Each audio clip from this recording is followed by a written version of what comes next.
There was a covenant in place, and I need to wait for this bridge.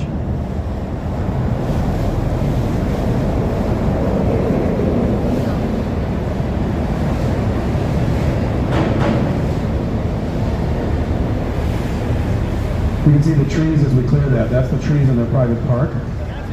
But there was a covenant in place that said no private development can happen on this side of Lakeshore Drive. Lakeshore Drive is meant to be open and free to all the residents of Chicago. But there was a loophole that talks about enhancement at the mouth of the river. And this being Chicago, with deep pockets and thick wallets, somehow they were able to convince city planners with the right amount of money that this was an enhancement at the mouth of the river.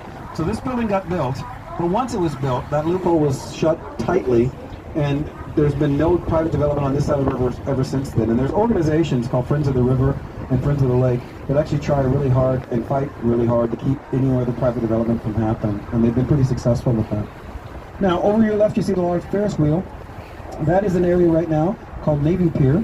It was originally commissioned as Municipal Pier, designed in 1916, or completed in 1916.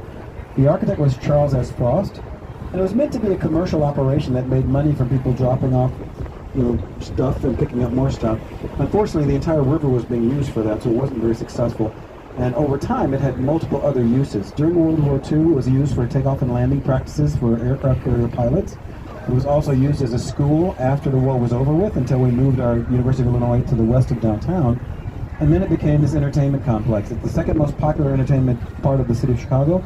The most important is the Millennium Park, And then just a little side note, that Ferris wheel, I think it holds about 420 people.